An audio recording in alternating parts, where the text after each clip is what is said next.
So, eto na nga mga Hobby Bees. Welcome to another episode of Ikaw na to! Oh yeah, it's a special edition kasi nandito kami ngayon ni Hobby David sa Central Park, New York. Dito kami magpo-podcast today. I think the last time we did an episode, nasa Japan tayo. Sa kalilang Japan. Yes, sa kalye ng Japan. Ngayon sa parke naman, sa parke Amerika, specifically in New York. It's a beautiful day. Saktong-sakto, tamang-tama lang yung init and it's a little bit windy. I don't know if you can hear sa background yung birds chirping. And if you can see, may mga tumatakbo-takbo dyan sa likuran namin ng mga squirrels. May squirrels dyan, guys. So it's a beautiful day and it's a beautiful life. It is. So for today's podcast, we decided na kami lang muna. Wala tayong guest. Wala tayong guest. Special guest for today's podcast. Oh no, I remember pala sa last podcast pa natin sa bahay kasi birthday mo. Yes! Oo. Pero before that, we did the one in Japan. Correct, tama. Oo. So we're gonna do another na kami lang dalawa, but what's our topic today? So we decided that our topic ay pera, money. Yeah, let's talk about money. Diba? It's all about money. No, it's not all about money. I mean, this podcast will be all about money. Yeah, kasi may mga tatanong sa atin, like, because they know my background as an accountant, a finance person, kaya tinatanong ako, Habi Ray, pwede ka bang mag-podcast about financial management? So, napag-isipan namin ni Habi David na bakit natin pag-usapan ng pera? Diba? What about money? Ikaw ba? Anong mga interest mo sa pera? Well, first and foremost, I hope you will like this topic because sino bang ayaw ng pera? I know. Kung magpapakatotoo tayong lahat, everybody wants money, needs money. In fact, money is what the world, it's what makes the world go round. Tama ba? Diba? Tama yun. Kasi But actually, before we even start, mag-caveat lang muna tayo. Diba? Na I think, when it comes to money, may kanya-kanya tayong priorities. Diba? So what we will be talking today is all about our own personal perspective. And our own personal journey. And these are things also that we've taught na na-share namin sa people around us, whether it be friends, family, and even our employees like kina Ate Rose, kina Lindy, and a lot of people who have come close to us. We share to them mga tips and tricks kung paano to protect their finances and paano din palagawin yung kanilang finances. So, hindi kami super expert sa ganyan, pero we will just share our own personal experience and based journey. on what works for us or what has worked for us. Yeah, it could work for you as well, maybe hindi, pero may kanya-kanya tayo. Again, sabi ko nga, may kanya-kanya tayong priorities at goals. Diba? Ang importante kasi when we talk about wealth is ano ba yung goal mo? Ano yung target mo? Do you want to be liquid? Do you want to travel around the world na okay lang sa'yo na yung experiences is more valuable than being liquid when it comes to cash, diba? Mga ganyan. So, kaya ako, hindi ko sinasabi na porque yung iba, walang pera sa bangko or what, pero masaya sila.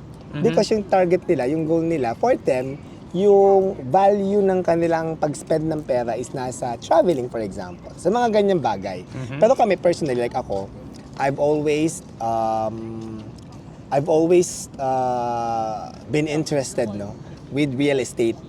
Doon ako talaga nag-start before ako magkaroon ng doon talaga ako nag-start before ako nag-move sa pagiging liquid. When I say that, kasi... Okay, medyo technical yung terms, no? Liquid. Liquid kasi... Ano ba yung liquid? Ibig sabihin ng liquid, anytime, meron kang mahuhugot na pera. Nasa alkansya mo, parang ganyan. Nasa bangko mo. So yung sinasabi mo, ikaw ba, so kailangan mong i-identify kung ano ba yung gusto mo. So I think you're trying to, wait, before pa pala tayo mag-proceed, I wanna make sure that you are all subscribed. Dito, nakasubscribe kayo. Click the subscribe button and the bell button also para lagi kayo updated. Okay, going back. So, I think what Rai is also trying to point out is the definition of success because iba't iba tayong tao at iba't ibang definition of success. May mga tao na kahit wala silang pera, okay lang sila, masaya na sila. And the way, each his own, di ba? Yeah, and the way they handle their money is in accordance sa kanilang goal setting. Gets mo? So nagma-matter yung goal setting nila. Ano ang goals mo at ano yung tawag nito, ano ang direction mo sa buhay. Tama. Doon na naaapektuhan kung paano mo hinahandle yung pera mo. Oo. Tama. Like ako, for example, share ko lang sa inyo, nag-start ako ng walang-wala. Like, wala akong minana sa parents ko, ganyan. So, talagang from scratch, no? At ako, I've always been targeting na magkaroon ako ng sarili kong properties. Kaya nung nag-start ako mag-work, ang mindset ko talaga, una kong i-investan is real estate, lupa, Okay, gets. real property. So doon ako nag-start. Kaya yung mga pera ko, nung una akong nagtatrabaho, nag-iipon ako, bumili agad ako ng kapirasong lupa, subdivision, tapos yung portion ng pera ko, doon ko nilalagay, yung sweldo, doon ko nilalagay. Kaya hindi ako mahilig, for example, mag-travel. Wala akong pera pang travel because yung pera ko nakalaan sa real property. Hindi rin ako bumibili ng mga mamahaling damit. 'Di ba, mga ganyan. Because alam ko yung goal ko, tsaka yung target ko. So, hinahandle ko yung pera ko based on that. Okay. So, very different. Ako naman, so ikaw dati, you were saving, you were working, so nagtatrabaho ka, nag-iipon ka because yung goal mo is makapag-ipon ng or makapag-invest ng mga Properties. mga lupa, ganon. Kaya doon ko Bahay. correct. Doon ko binibase yung pag-manage ng pera ko. Pero for me, ang number one rule sa pag-manage ng pera is don't spend beyond your means.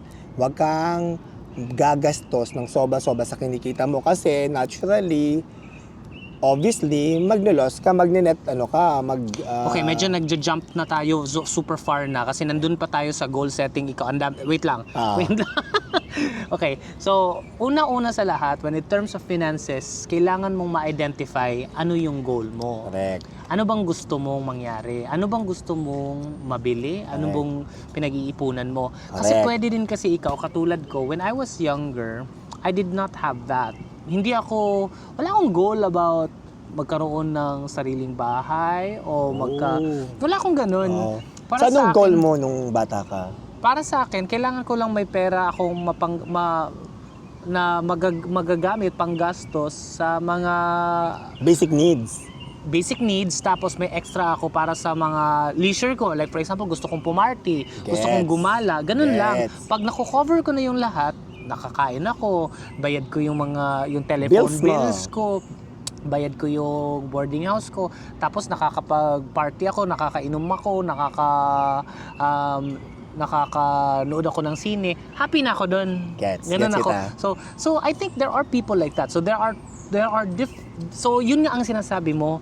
I think yun ang sinasabi ni Habiray na yung spending habits natin nagmamatter siya or naapektuhan siya based sa ano yung mindset natin o anong naka-establish na goal natin. Ano ba yung goal mo? Ano ba yung nagpapasaya sa'yo? So, I guess, number one question is, what is your goal? And to define that goal, you ask yourself, ano ba yung magpapasaya sa'yo? At yung goal na yun, for me, naisip ko lang, could be a point in time. You know why I said that? Because yung kinakwenta mo kanina na ganun yung mindset mo, maybe at a very young age, ganun pa yung takbo ng utak mo. It's all about parang may raos, ang mga basic needs, tapos may konting pang leisure, ganyan. Pero wala pa sa utak mo. Pero as you grow up, as you mature, doon mo nare-realize yung mga bagay-bagay. Diba? Maraming na parang tumatanda na ako, wala pa rin akong Oo, wala bahay, pala ganyan. akong And then properties. mag-shift yung iyong goal, diba? Yung target mo, mag-iiba. At mag-shift na yung spending habits mo. Spending habits mo, at the same time, yung pag-manage mo ng pera. Diba? Oo, so ganon. dun na pumapasok yung sinasabi mo na don't spend beyond your means. Correct. Kasi sa pag-change mo at pag-shift mo ng goal mo at sa pag-aim mo na something na feeling mo is, kasi syempre bumibigat yan, di ba? When I say bumibigat, because una nga, mindset mo, basic needs. Okay na ako party. dun. Oo. Pero the moment na yung mindset mo mag-shift papunta sa mga, teka, gusto ko ng bayad lupa, ibang usapan yan. Medyo mabigat oo. yan. Di ba? Kung mabigat yan, kailangan mo mag-effort, di ba?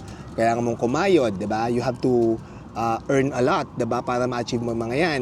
At dun papasok nga yung sinasabi nating spending habit mo na hindi ka pwedeng gumastos beyond sa kinikita mo. Di ba? I think a lot of Filipinos and a lot of the viewers, I'm gonna assume, no, marami sa mga Pilipino or average Filipino can relate to me because a lot of people don't really have long-term goals. Yan, tama Most yan. people just want to get through the day, get through the month, na basta makakain ka sa isang araw o bayad, okay ka sa isang buwan, okay ka na doon. Wala kayong long-term goal. Tama. So, ikaw, paano ka nagka long-term goals if hindi ka naman, saan galing yung naging Motivation ko, motivation ka drive. na magka long-term goals? Di ba? Sino nag-influence sa iyo na magkaroon ng ganong goals? So ayan, kasi nga syempre, di ba, sabi ko, galing ako sa isang pamilya na hindi naman mayaman, na walang-wala kami, wala akong minana, sinabi ko. So, I have to start from scratch, from zero. So yun yung naging motivation ko na parang, teka lang, parang gusto kong maiba yung takbo ng buhay ko or ng buhay ng pamilya namin. So I have to do something about it. Doon nagsimula. Doon yung naging driver ko or motivation ko to strive harder, to work hard, diba? Para ma-achieve ko yung mga gusto ko ma-achieve sa buhay. So doon nagsimula. Kaya ako nagsimula sa real property. So kasi maaga pa lang, meron ka ng ganong goals. Yes, kasi nga kami yung pamilya na wala kaming real property. Wala kaming minana, di ba? So gusto ko magkaroon. So doon nag-start, doon yung mindset ko. Kaya sabi ko, real property yung una kong goal. Doon na agad nag-start. Siguro at the very young age, naging mabigat agad yung goal na gusto kong i-aim. Pero the beauty of that is it pushes me hard to work hard para mas maging magaling sa trabaho ko, kumita ng mas malaki para ma-achieve ko yung mga bagay na yun. Very, So, I think it's different from me because although I did not grow up rich, no? Pero yung background kasi ng papa ko, yung lolo ko, sila, okay sila. So may mga properties sila, ganun. And then it became toxic sa family na, yan, yung, syempre, parang marami nakaka-relate nito na pag may mga properties kasi, meron ding mga problema. Yan. May mga away-away niyan kasi mag-aagawan. Agawan, diba? And I did not want to be part of that. I found it toxic sa mga family members na naging away-away lagi ang property. So ako, ayoko makialam. Ang gusto ko lang is meron akong sariling pera para sa mga gusto kong mangyari sa buhay ko. But yung katulad sa iyo, I think I had mga moments of awakening kaya nagbago yung perspective ko sa pera and nagkaroon ako ng sinasabi mo na goal setting. Nagkaroon na ako ng goal is I think I can cite two. The first one is yung mga barkada ko dati, ganun nga kami, party. So, I felt na same lang kami lahat, ganun, enjoy lang. Yung isang barkada ko, one time, sinamahan ko siya mag-withdraw. Tapos, as nagwi-withdraw siya, nakapila siya, di ba? Siyempre, nakatabi ako sa kanya as nagpipila siya. Na-check siya ng balance. Nakita ko sa, I think meron siyang mga 80,000 o ganun, o 50,000. Ganun, basta ganun. Basta it was a 5-digit. Oo, 50 plus 50,000 up. Para sa akin, ang laki. Kasi syempre, parang yung value nun sa'yo, parang wow. Dami mo pero, ganun ako sa kanya. So, because dati kasi, magkano lang sahod ko dati? 7,000 a month. So parang, tapos wala namang natitira doon kasi syempre mga pagkain, mga bills and everything. So, minsan kulang pa. So, pag meron kang 50,000, ay yaman, ganun na yung perspective, ganun. So, medyo ako napaisip na, hala, bakit wala akong ganun sa bangko ko?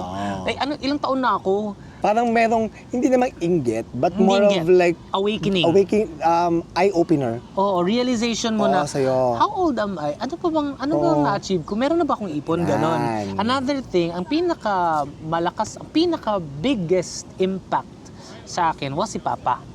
Because nagkasakit si Papa. And it was cancer. And then, 2 years of continuous pain. Lagi siyang in pain siya, Papa. 24/7 siyang in pain noon. Naka-pain medication lang siya because it was colon cancer. It's one of the most painful types of cancer. And then, wala akong may ambag. Ilan taong ka nito? I think I was already in my 20s. Mga early 20s or mid-20s? Early 20s. Nag-work na ako pero wala akong may ambag sa kanya. Kasi syempre, ang mga bills, ang mga chemotherapy, mga gamot niya, wala akong may ambag.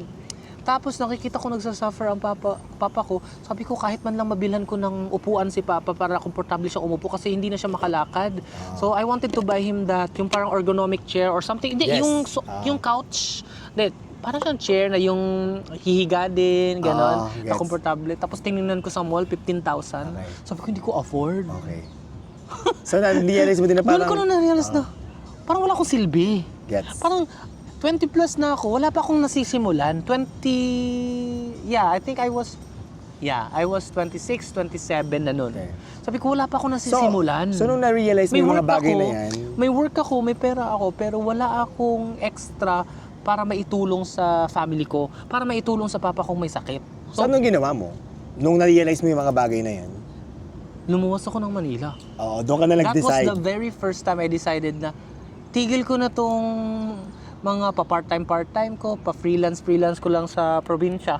I had to dream bigger if I wanted to have savings, if I wanted to help, or if I wanted to have a future. Okay. Kaya yun, eye-opener. Doon nag-start yun sa'yo. So, yun nga. I think you were right with what you said. Yung how we treat our money depends on ano ba yung goal mo. Kasi kung ikaw, wala ka pang big goals, major goals, hindi mag-a-adjust yung paano ka nag-iipon, hindi ka mag-a-adjust yung paano ka nag-strive, nagtatrabaho. Correct. Kasi, di ba, for example, kung mas malaki na ang kailangan mong pera pala kasi may mga gastusin na malaki sa ospital, hindi ka nasa-settle sa maliit na nakita na lang. Maghahanap ka ng iba pang sources of income. Parang ganun. Yeah, kailangan mong i-grow yung, it's called wealth accumulation, diba? Kailangan mong i-grow yung pera mo, yung savings mo, kasi nga, you're aiming for something bigger, diba? Now, let's talk about, paano ba natin ma-achieve yung mga goal setting natin na mga yan, diba? When you talk about financial management. So, kagaya na sinabi namin kanina na number 1 rule is don't spend beyond your means. Diba? So, kailangan talaga gagastos ka lang within your means. Pero ano ba ibig sabihin nun? Hindi din ibig sabihin na ito yung means mo, ubusin mo lahat, diba? So, kung may goal in mind ka, kailangan mo ding mag-set aside at i-allocate yung earning mo. So, like for in my case, what works for me, kung bakit ako nakapag-accumulate ng wealth is because binabantayan ko, tinatrack ko lahat ng kita ko tsaka gastos ko. So that's number 1 on how you spend within your means. Ginagawa ko, mayroon akong Excel file. Literal na Excel file. Kasi nasa accountant, mayroon akong Excel file nakalagay magkano ang kita ko sa isang buwan, magkano ginagastos ko, kuryente, renta. Down to the last peso, no? Oo, tinatrack ko lahat yan. Yung mga expenses na yan. Even pag lumabas ako, nagsini ako, ito yung sini ko, ganyan. Magkano ang total ko, ito na lang matitira ko, magkano ilalagay ko sa bangko, i-deposit ko sa bangko. Ganon. So may allocation talaga ako at every month, tinatrack ko yan. Hindi lang siya tracking every month. What also works for me is, mayroon akong projection. So, pinuproject ko yan. So, yung Excel ko, bukod sa monthly, January to December, may 2026, for example, may 2027, 2028, 2029. Nabubulol ako. Hanggang 5 years. So, nag-assume lang ako, nagpo-project lang ako, for example, mayroon akong 5% salary increase, or sa buwan na to, mayroon akong matatanggap na bonus, nilalagay ko yung mga yun lahat. Pero syempre, all of these are forecast. Assumptions lang lahat yan, and it could swing, no? Mag-swing siya ng give it plus minus 10%, diba? So, depende na lang. At saka may mga unavoidable circumstances na pwedeng maka-affect sa savings mo. So, may mga ganun tayong mga contingency na tinatawag. So, pero ang kagandahan yan, ng ganyang process, nababantayan mo. Alam mo kung saan pumupunta ang pera mo. Kasi at ibang alam tao, mo kung mas actually because of Javi Rai, yung process niya na ganyan na sinusulat niya talaga at nagtatrack siya ng expenses, no, dun mo marirealize na minsan gumagastos ka na pala more than what you earn. Oo, kasi or more than what you're supposed to spend. You know why? Hindi mo namamalayan. Minsan kung hindi mo sinusulat, akala mo sakto pa, konti lang na magastos mo. Pero pag nilista mo, ay, ang laki na pala nagastos ko sa buwan na to. Correct. At you know, parang isipin mo, paano ko nagastos ko? Ang kinikita ko ganito lang. Kasi minsan, especially yung may mga credit card, lagay sila, gaskas sila ng kaskas, hindi nila nababantayan, tapos sabi, ay bayaan lang ko na lang yung minimum. Ay nako, ayan, dyan tayo magsisimula nagkakaroon ng problem. Kasi nagkakaroon ka may mismanage mo yung pera mo because of that. Kasi akala mo yung credit card, akala mo pera mo yan. Kaya nga credit, di ba? Credit utang. So you have to make sure that when you use your credit card, meron kang pambayad. Hindi yung gagastos ka at magkakaskas ka ng credit card para lang bumili ng something, tapos isipin mo, ay, bayaran ko na lang yung minimum, mag-earn yun ng interest and everything, dun pumapasok yun. Nakakala mo, parang, ay, dami-dami ko na palang ginagastos beyond my means. Pero yung pera pumapasok sa akin, hindi naman ganun kalaki. Kasi nga, dun sa may mga credit card, yun ang iiwasan nyo. So, yan. Gusto ko balikan yung topic about utang, pero mamaya na. I just wanna explore more about yung concept of wag gumastos beyond sa kinikita mo. Okay? So, I wanna explore that in terms of mindset and psychology, bakit kaya ang tao, kahit alam naman natin na ganito lang kinikita natin, pero we're always so tempted and we fall into the trap of spending more than what we earn. And I think number one is because, lalo na sa kultura ng Pilipino, ang hilig-hilig nating magpa-impress. Yes. Ang hilig nating mag-show off na kailangan baka anong sabihin ng ni ganito, ni So parang may ganyan. peer pressure din. Ganun ba yun? Peer pressure, and we're so concerned about what other people might say about our lifestyle. When in fact, wala naman silang ambag. Hindi naman Tama, sila, at correct. pag ikaw ay naghirap, hindi naman sila magbibigay. Oo. Di ba, sino ang talo doon? Di ba ikaw? Ikaw ang magiging talo doon. Kaya kung never ako nagpa-pressure sa peer or never ako nagpa-impress, kagaya ng mga iba na naka-branded na mga damit, bag. Nung una to hindi simula ako. Because, for me, sa iba, wala akong problema doon sa iba. If it makes them happy, sabi ko nga kung yun ang kanilang Kanya-kanya target yan. at goal, happy sila doon na doon pumupunta ng pera, I have nothing against that. Pero for me, hindi ako mape-pressure na bumili ng something similar to them just because to satisfy them. Dapat, it should satisfy you. Dapat ikaw. Diba? Tapos, na nangyayari ito madalas sa mga celebrations. Ay, Pasko, totoo yan. birthday, fiesta. Nagugulat ka. Kahit binyag, sorry. Oo, walang pera pero kailangan may lechon. Mangungutang yan para lang magpaletsyon. Kahit mahihirapan magbayad. Basta importante kasi nakakahiya. May mga pupuntang bisita, anong na lang sasabihin. Bakit ba tayo sobrang na imprison, nakulong dyan sa concept ng hiya na para bang kailangan nating mag-keep up sa standard ng iba when come to think of it, Wala naman tayong means. wala silang ambag din. Kahit pa nga, ang tao, kung maliit ang tingin nila sa'yo, kahit pa magpa-impress ka at magpunuin mo yung katawan mo ng gold, di ba? Punuin mo yung katawan mo ng ginto. Pag maliit ang tingin sa'yo, maliit talagang tingin sa'yo. Wala kang magagawa. There's nothing you can do to impress others if they don't really like you. So what you can do is stop trying to impress others and live your life according to what makes you happy. Totoo. Ito pa, another very common na expense problems lalo na sa Pilipino, kasal. Maraming hindi nagpapakasal kasi sabi nila magastos. Or maraming na nalululong sa utang pag nagpapakasal because gusto nilang ingrande. Pero I don't get it because kahit civil lang, kasal pa din naman yun . It's still legal. 'Di ba? May legal bearing pa rin yun. And aanhin mo ang bongga ng kasal nyo sa photos, pero Dahil utang. pag simula nyo ng marriage nyo, ang dami nyo ng utang. Diba? Kaya yung pagpapakasal, hindi biro-biro. Kailangan ready kayo financially, emotionally, di ba? Lahat yan dapat pinaghahandaan. And hindi, I don't believe in Instagram-worthy weddings. Yeah. If you can afford, go. Pero if you can't afford, so what? It's okay to have people say na, ay, kawawa naman siya, ay, mahirap sila, ay, hindi nila afford. It's okay. Be comfortable with people looking down at you. It's okay. Because Minsan magagamit mo rin yun, like a motivation for you, Oh. di ba? because we have to stop trying to prove ourselves to people. Correct. Yeah. And then, so, you talk about that, mga utang. And then, another thing siguro, kaya tayo minsan hindi nakakapag-ipon. Although, it's part of our culture din siguro in a way, yung ating pagtulong sa mga pamilya natin. Oh, yeah. Diba, kailangan ng ganito, ni ganyan, nung pinsan mo, hanggang sa second cousin mo yata, kailangan mong tulungan. I think there's nothing wrong with that if you have excess, if you have money, diba? Okay lang tumulong, pero hindi dapat ikaw Hindi- na ang Bumubuhat. Hindi na dapat binubuhat. Oo. Actually, okay lang tumulong if you have a spare money, no? Kasi kailangan mo munang tulungan yung sarili mo. Kasi paano ka mag-grow kung hindi ka makaahon kasi baon na baon ka because lumulubog ka because hinihila ka. So, kailangan mo munang tulungan yung sarili mo umakyat and then tsaka ka tumulong. Your primary obligation is yourself, not other people. Yeah. You can help and that's a very good thing to Yeah. help others.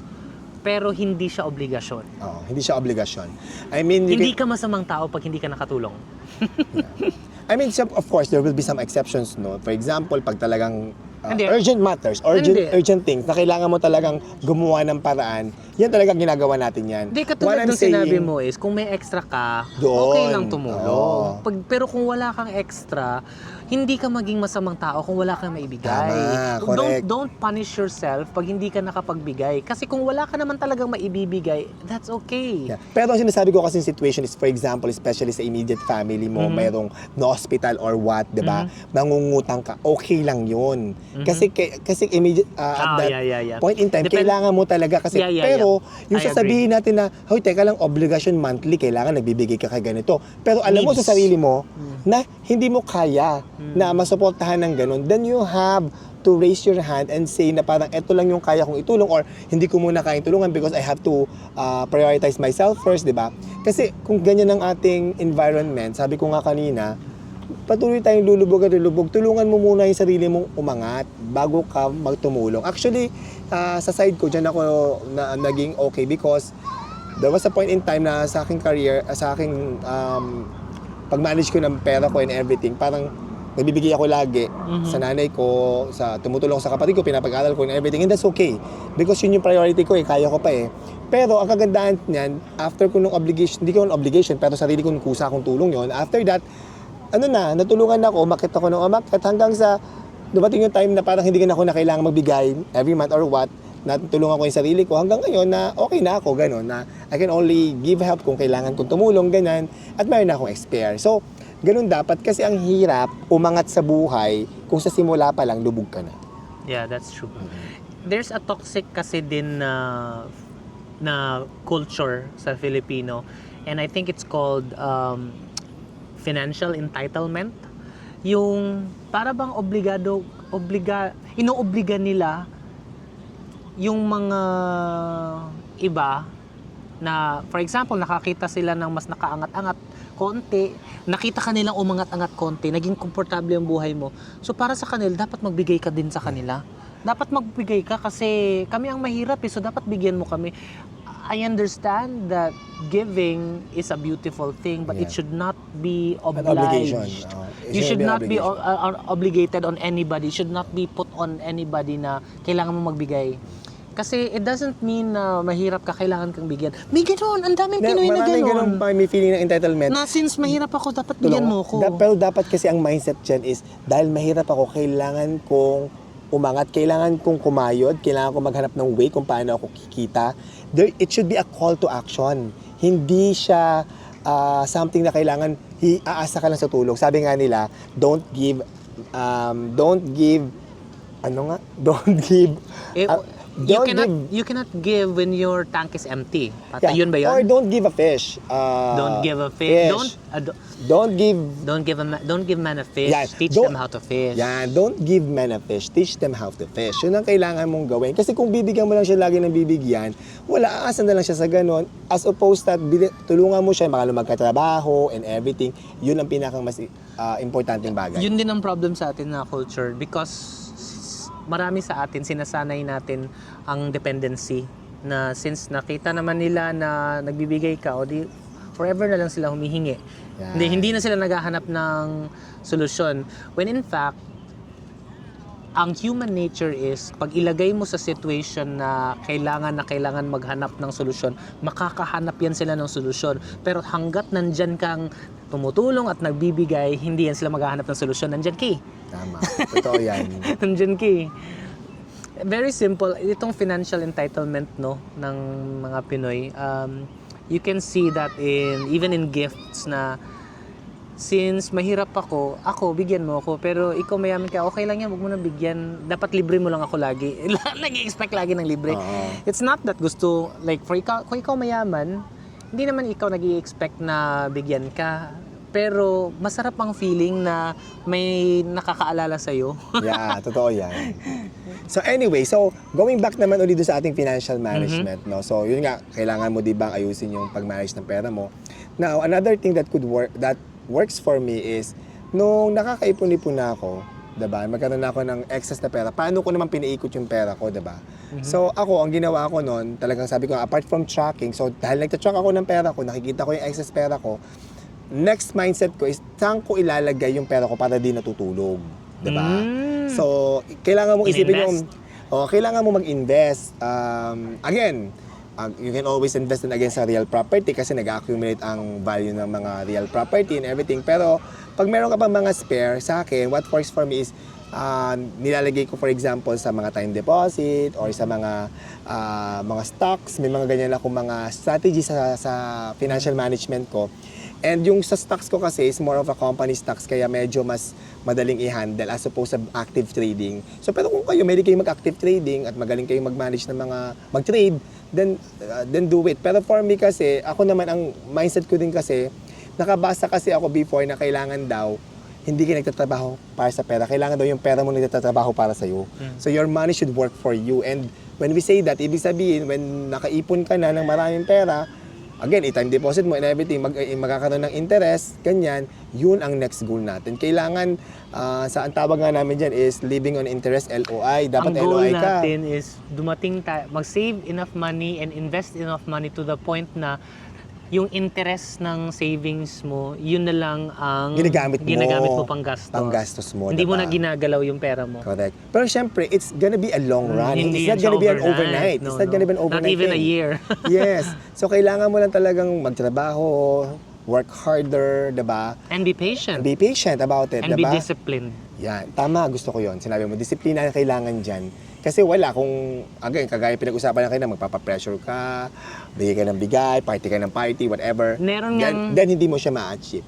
Unless, again, ikakavet ko lang, if you believe that your experiences in life, and when I say that, is for example, yung pera mo is ginagamit mo para mag-travel, para bilhin ang mga gusto mo sa buhay na nasasatisfy ka, whether it be Kung wala kang clothes, naman kahit ano, long-term wala ka namang goals. long-term goal, pero go masaya ang lang. puso mo, then that's also valid. valid Oo. for you. Kasi may diba? mga ganong tao na kumita sila ngayon ng konti, gagastos na agad sila ng travel or kakain sa mamahalin kasi or magsha-shopping agad kasi sabihin nila na deserve ko naman kasi Yan, to. deserve ko to, di ba ganyan? Deserve ko to. Tapos binuhos lahat doon. Wala na namang pera ulit. So maghihintay. If that's how you want to live your life, that's valid naman. And to each his own. Oo, diba? At the same importante, masaya ka. Pero ako, personally, sa sarili ko, iba yung mindset ko. If you want to expand and have a better future and have long-term financial goals, no? And mas maging successful, mas maging fruitful. Kasi I think naman, it's very responsible na it's our responsibility na when God gives us blessings, pinapalago natin siya. And hindi lang yun, pwede naman na binigyan ka ng mansanas ng Diyos, kakainin mo, masaya ka, maghihintay ka na ulit na bibigyan ka ng Diyos ng mansanas. Pwede naman ganun.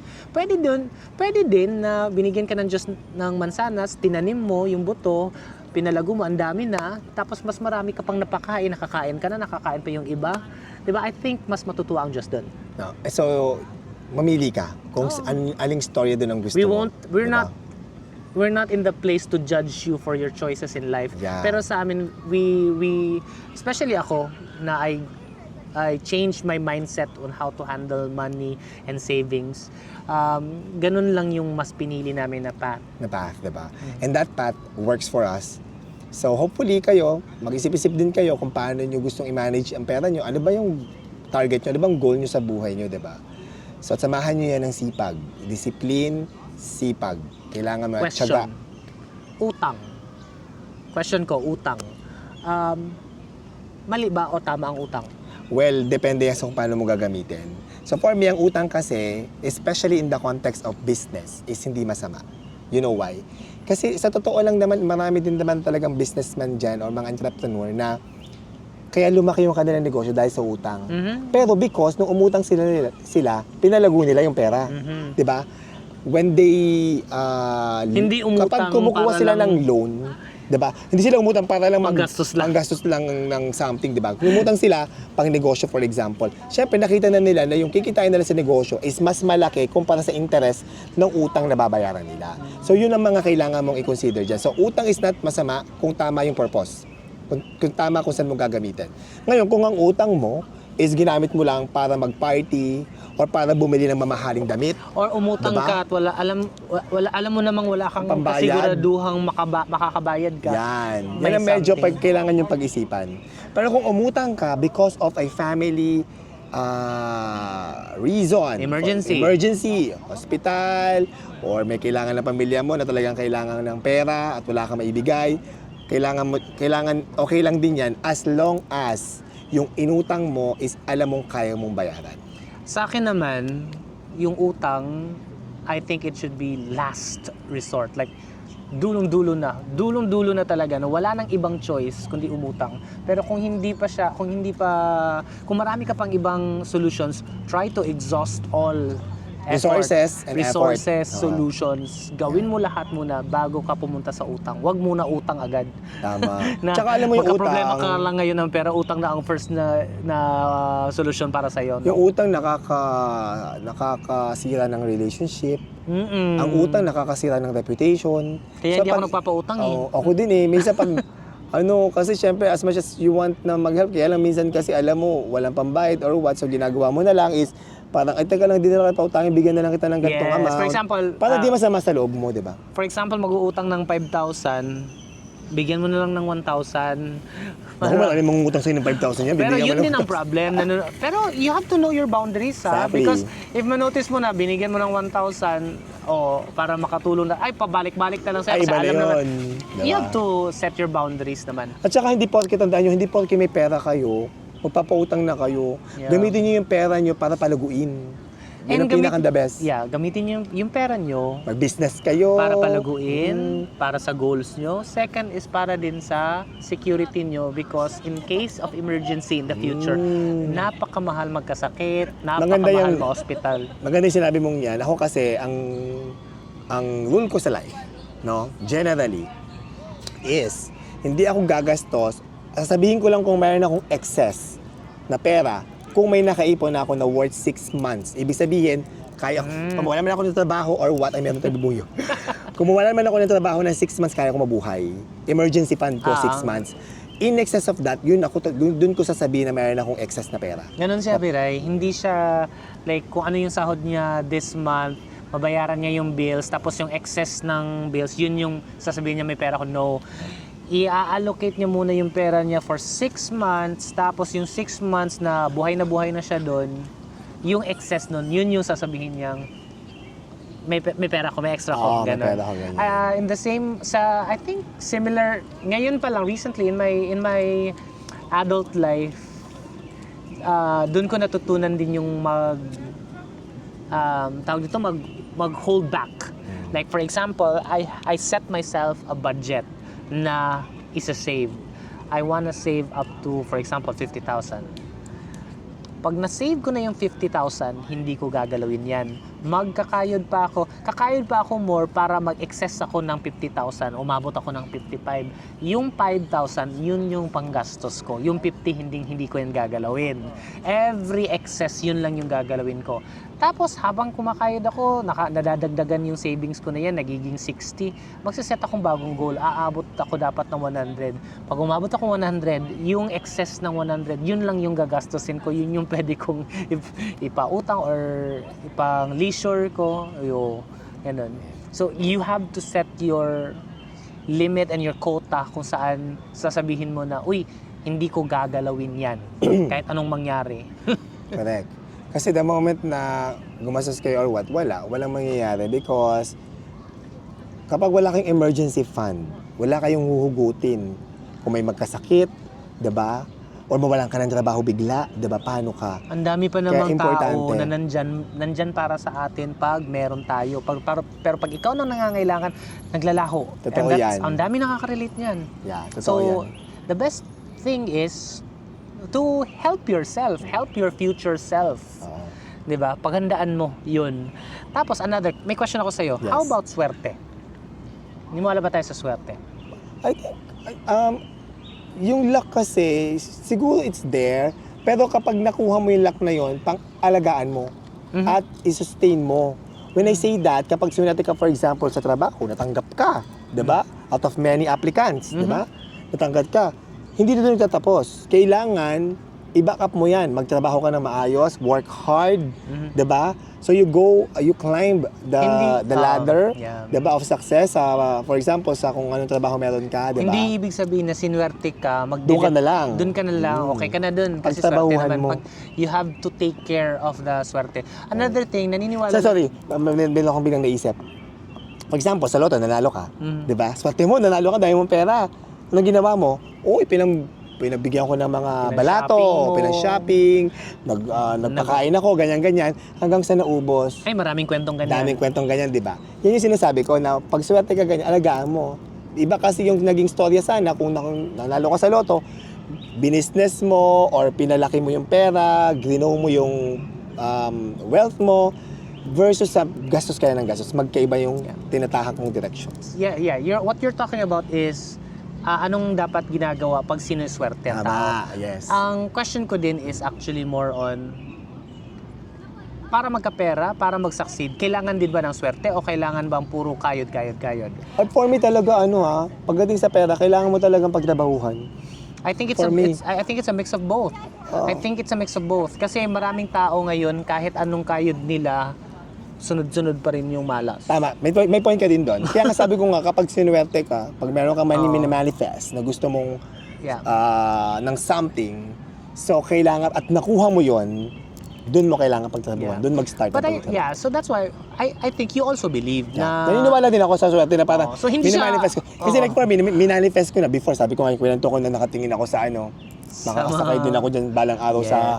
sa So naniniwala ka? Naniniwala ako. Kasi Naniniwala din hindi ako I will not dismiss the fact that karma and blessings Yeah, I and agree. luck exist. Hindi I siya kahit anong kayod mo sabi, hindi kayod lang talaga, kayod wala. Hindi ata tayo naniniwala sa hindi. Tama. It's all the universe is a mix of different factors. There's kayod, there's also prayer, there's also blessing. Tama. So importante din yung swerte. I strongly believe yung swerte ng isang tao, I strongly believe na yung swerte ng isang tao nakabase din sa kung paano siya mamuhay, Tama.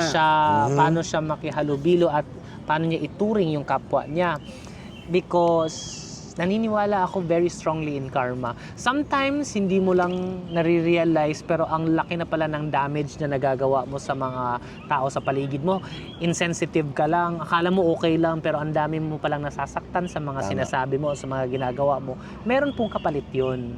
Naniniwala nga ako, napag-usapan na rin natin to before, na kung anong binibigay mo sa universe, yun din ang ibabalik sa'yo.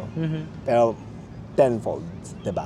So, kaya importante na yung sinasabi mo na parang yung karma tsaka mga blessing, may good karma, diba? It's because it depends on how you treat people, kung paano ka mamuhay, diba? Kasi kung ikaw yung tipong scammer ka, diba? O nanloloko ka ng kapwa mo, Or sinungaling ka. sinungaling ka or what, chances are, bad karma pupunta sa'yo. Hindi man ngayon, pero in the future. But a So, lot of- naniniwala ako dyan. A lot of people are unaware. Hindi nila alam na nagkukolekta pala sila ng bad karma. Feeling nila okay lang sila pero nung pagdating ng panahon na nagkasakit na sila or sunod-sunod yung malas nila, sabi na, ano bang ginawa ko? Bakit ganito? Hindi na nila na-realize na meron pala silang ginawa talaga Correct. na naka-damage or naka-affect sa buhay ng iba. Meron tuloy ako biglang naisip, when you talk about parang halimbawa investing or what, di ba, sa mga pera kanina, ingat pala kayo sa mga scammer. Diba? If it's too good to be true, it probably is a scam. So, tandaan nyo yan. For example, may nag-offer sa inyo, may pera ka ba? 100,000, kikita ng 50,000 sa isang buwan. Maniniwala ka ba? No, Siyempre, no, hindi, no, diba? no. So, yung mga ganyan, mag-iingat din kayo sa ganyan when you manage your finances. Pero ilang beses ka din na scam. Oo, kaya nga natuto na ako in the past, diba? Pero si So, Habiray, yung nasa-scam siya not because of the offer na sobrang ganda, no? But because nagtitiwala siya sa Yes, taong mabilis ako magtiwala. Mabait kasi siya, so yung mga taong lumalapit sa kanya, pag mabait sa kanya, bini-welcome niya agad, sige, titiwala siya. Yes. Nung naging kami na, ako lang yung nagre-remind sa kanya, parang red flag yan, huwag kang magtiwala. So, nababawasan niya yung scam niya nung magkasama na kami. Pero dati Yes. talaga, oo. Kaya mag-iingat talaga kayo sa mga ganyang mga instances, diba? So, ang dami nating napag-usapan. Yes. So, alam nyo ngayon, kapag ginawa nyo, again, So again, we talk about yung mga what works for us, ano yung mga best practices namin. And sa totoo lang, yung mga ginagawa namin yan, nakatulong sa amin yan on where we are today. Diba? That's why kami ni Happy David, nakakapag-travel kami. We're not saying na sobrang yaman namin, but we're very comfortable in life at the moment. Siyempre, hindi dito natatapos. Hindi po kaya ganito tayo ngayon, o kung sino man, ganyan ka for life. Hindi, kailangan mo mag-continue. Continue pa rin yung pagkayod, yung discipline, should always be there, di ba? Para sa akin kasi, ang wealth or ang kayamanan, Temporary lang yan for me. para sa akin, ang kayamanan, hindi siya about marami kang branded shoes or marami kang tawag nito, Rolex or marami kang napuntahan bansa. Para sa akin, ang true wealth is freedom. Freedom to do what you want. Makain ang gusto mong kainin. Pumunta kung saan mo gusto pumunta. So, pero... Bilhin ko ano yung gusto mong bilhin. Ganun. So, pwede kang... So, ibig sabihin yan, gusto mong kumain ng mumurahin, pwede. Yeah. Gusto mong kumain ng mamahalin, pwede. Yan. Gusto mong bumili ng ukay-ukay lang, pwede. Gusto mong bumili ng may brand talaga at brand new, pwede. Ganun para sa akin ang true wealth. And I believe, if you have money naman, it allows that kind. So, we strive hard to have money para mas may liberty, mas may freedom kaming kumilos. And ilang beses natin naririnig to, which is true, money is not the root of all evil. The love of money is the root of all evil. I agree. Ang ganda nun. Ang difference is, because yun naman talagang, if you wanna quote the Bible never said money is the root of all evil. The Bible said, the love of money is the root of all evil. So, pag ikaw, minahal mo yung salapi na parang siya na yung sa kanya na umiikot ang buhay mo. Oo, sa salapi. Wala ka na... Pera lang. Oo. Wala ka na enjoyment, Wala ka nang pakialam sa ibang tao kasi importante na marami kang pera. Oo. Yun ang nagiging Oo. root of evil. Oo. So, pero money in itself is not wrong because money allows us to have that freedom para maging masaya na pwede tayong kumain ng kahit anong gusto natin, pwede tayong tumulong sa kung sino mang gusto nating tulungan, pwede tayong mag-travel sa saan man natin gusto. So, masaya, di ba? You can live life better. Oo. So, Yung tinatawag nila na financial freedom when we talk about pera. So, diba? hindi siya Yung masama. financial freedom. Pero hindi natin maaabot yun kung wala tayong Disiplina, tiyaga at sipag sa buhay. Importante yan. And always, Samahan mo na ng dasal. and always invest in good karma. Yan. Invest in good karma. Maganda yung sinabi mong yan. Paano mag-reset ng karma? For example, sunod-sunod malas mo, hindi mo alam baka kinakarma ako. Paano mag-reset? Well, ako for Mag-isip-isip me, ka. mag-isip-isip ka sa buhay mo, baka mayroong kailangan mong bago ng attitude mo, diba? Maybe you need to change how you treat people. Maybe you have to check how your relationships your relationship, and mga diba? tao. Whether you're sa family mo, friends, diba? if or you even have enemies. if you have any mga naging bad relationships. Baka sakaling mag-start uling pumunta sa'yo ang positive energy. Yeah. Diba? And it's also important to surround yourself with really positive energy. And that includes avoiding people who are very toxic. Yes. Oo, people who lie, people who like to talk about negative things, or people who like to find fault or naghahanap lagi ng mali sa iba. At pag may nakikita silang umaangat, naiinggit sila, iwasan natin yung mga ganong tao because may dala din yung negative karma. So ayan, ang dami natin na pag-usapan. And hopefully marami kayong nakuha dito sa usapan natin ng podcast na to. And ask yourself, ano ba yung goal mo sa life, diba? Ano ba yung gusto mong ma-achieve? Gusto mo ba ng financial freedom, diba? So I think it's a call to action. Kailangan mong gawin yung part mo at i-make sure mo na na-handle mo tama yung pera mo. Okay. For our next podcast naman, we wanna, or in the future podcast namin, we really wanna talk about your stories. Maybe give advice. Yeah. Pag-usapan natin. Pwede nyong gawing anonymous yung kwento nyo. Oo nga. So, Oo. bakit hindi kayo mag-comment, diba? At sabihin nyo Or sa akin. Hindi, pwede nilang isulat sa email para, Ayan, mag-email para kayo. hindi makita. Kasi kung sa comment, makikita kung sino sila tama. Ilalagay namin yung email dito. Yan. Yan, Ito po mag-email yung kayo email dyan. namin. Email And nyo let yung us- kwento nyo or at- advice nyo or kung hihingi kayo ng advice, ganun. Para yun ang pag-usapan natin sa Or, next podcast. kung gusto nyo at interested kayo, pwede naman i-guess kayo, di ba? Bakit hindi natin gawin kung yan? if it's possible to do, no? Diba? Pero kung very private at ayaw nyo, pwede naman Okay lang lang, din. send nyo lang yung mga kwento nyo. At pag-uusapan natin sa podcast sa mga kwento Yes. nyo, and we can give advice on our perspective, our insights, no, na hopefully makatulong sa inyo. For now po, don't forget to click subscribe. And click on the bell button para updated kayo sa mga videos namin dito sa aming channel. Once again Ayan. po, ito po ang podcast namin na tinatawag na Ikaw na to!